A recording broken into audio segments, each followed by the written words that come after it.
Hi, I'm Dawn Hosmer, and today I'm going to be reading a little bit of my book to you, Bits and Pieces, which is a psychological thriller. I'll read about the first 10 pages or so. Chapter 1. 4 years earlier. The heat is stifling, even though it's only early June, proving the forecasters' theories that this is going to be a year of record temperatures. The humidity is so thick in the air it smothers me as I complete my 5 mile run across campus, my chestnut brown hair plastered to my back. Instead of heading home as I normally do when I'm this hot, sweaty, and exhausted, I stop at the coffee beanery to grab an iced coffee. Nothing sounds better than something cold to chill the steam rising inside of me, seeping out of every pore. A jolt of caffeine is a necessity to give me the energy to make it through showering and my counseling session, which is sure to be a treat. I wish I had an IV drip of coffee to get me through talking about my childhood issues. I'll settle for a large iced one instead. Only one person stands in line in front of me, a man who's taking his sweet time ordering as I drip with sweat despite standing directly under the air conditioning vent. Hopefully, the blast of air isn't spreading my pungent scent throughout the restaurant. The young woman behind the counter, Alexis, according to her name tag, is trying her hardest to be patient as the man changes his order for the third time. She gives me a slight smile with raised eyebrows as the man counts out the change from his pocket, paying the entire $10.52 bill in coins. I smiled back, glad that I don't have to deal with annoying customers all day. Since I've been waiting, a line has started to form behind me. The chatter of customers fills the air, along with the scent of heaven, coffee. Finally, the man steps aside, dropping change on the floor in the process. I wait to step forward until he's collected it all, not even bothering to look up to see the long line that's formed thanks to his lengthy ordering and clumsiness. I finally step to the counter, my breathing now returned to its normal rate since I've had plenty of time to wait for my racing heart to calm. Hi, sorry about your wait, Alexis says with a smile and jerks her head toward the man now standing at the other end of the counter. She has a pretty smile and the loveliest green eyes. What can I get you? No worries. Large iced coffee, heavy on the cream, no sugar, I say, and grab a napkin to wipe the sweat from my forehead. That'll be $4.50. Please tell me you're not paying in nickels, she laughs. No, pennies actually, I joke. Just kidding, credit card. Usually I'm more careful and have my gloves on when there's a risk of touching another person, even casually. But it was so hot out this morning, and I had no plans to stop anywhere after my run. Today, my hands are bare. I don't even think about it until I give my card to Alexis, and my hand brushes her.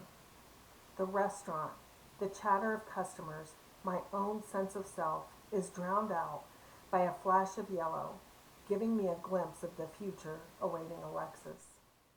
Most of the time, the effect of a flash doesn't come to me instantly, but this time it does.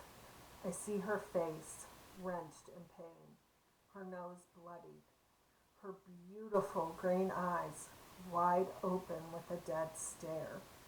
Hands encircle her throat and a hammer rests on the ground beside her. Miss, are you okay? Her question snaps me back to the present. I can't find my voice. I'm afraid if I speak, the description of the horrific scene bombarding my mind will come spilling out of my mouth. Instead of risking that, I grab my credit card and run back out the door towards home without my coffee. I don't take the time to process any of it until I've slumped onto my sofa, back in the safety of my home. I hate these flashes. Glimpses of events that I have no power over consume me. I have no ability to make them turn out any differently.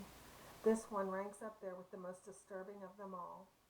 I don't know the details behind the visions in my mind, not the when, or the why, or the who. All I know for sure is that I have just witnessed the murder of poor Alexis. Chapter 2. Today is a perfect autumn day with the scent of fall heavy in the air. The leaves are showing their colors much earlier this year due to the early frost followed by a week of warm weather. Part of the reason I chose to live here is because of fall alone. Chandlersville is the perfect small town, resting lazily in the foothills of the Blue Ridge Mountains. Only 20,000 permanent residents live here, but it bustles with life whenever the students are in session at Cardell.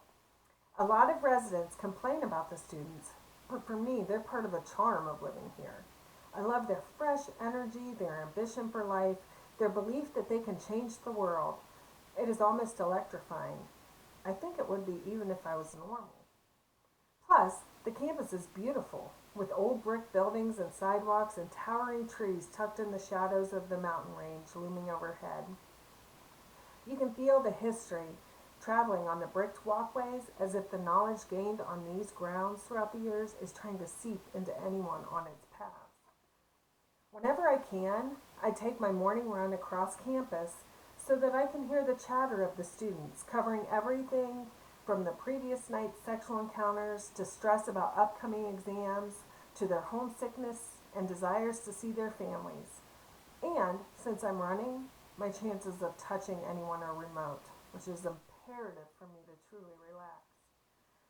My other favorite thing to do here is to drive high into the mountains along the winding roads of the Blue Ridge Parkway and stop at various places along the way to hike, to take in the scenery, to smell the fresh mountain air, to enjoy the peace and solitude without encountering another person for miles. The view of the fall foliage is especially beautiful from the mountaintops. It's as if God has painted an immaculate portrait in the leaves of all the colors that ravage my soul. The only time I can envision God is when I think of him as a painter, since that's the one way I've found to relieve myself of the burdens I carry deep within. I moved here 5 years ago when I was 26. I had to get away from my parents, the hustle and bustle of the city, all the memories. I needed to figure out who I was. One thing about my gift is that I've accumulated so much from others over the years that I don't know what's really mine and what's someone else's. Some things I can trace back to a flash and know who it came from. Other things aren't so clear. The questions bombard my mind almost every second of every day.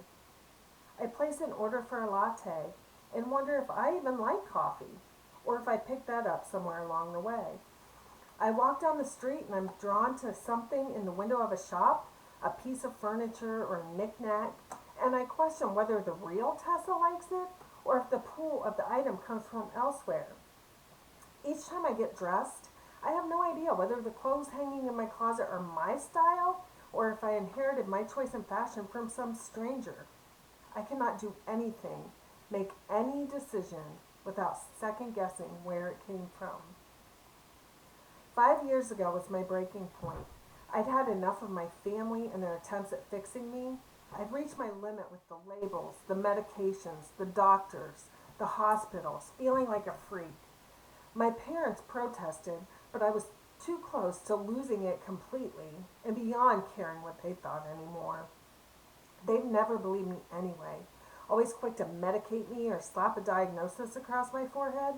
I would rather be alone than always be with people who think I'm insane, crazy, needing to be locked away. Maybe I am. I'm still trying to figure that one out. I've found one other person that actually believes me besides my brother Kyle. Even though I must pay her to listen, it's a relief to have someone to dump all of this on. Her name is Ophelia, and she's my therapist. She teaches courses at Cardell in addition to having her full-time counseling practice. I've seen her regularly for the past 4 years.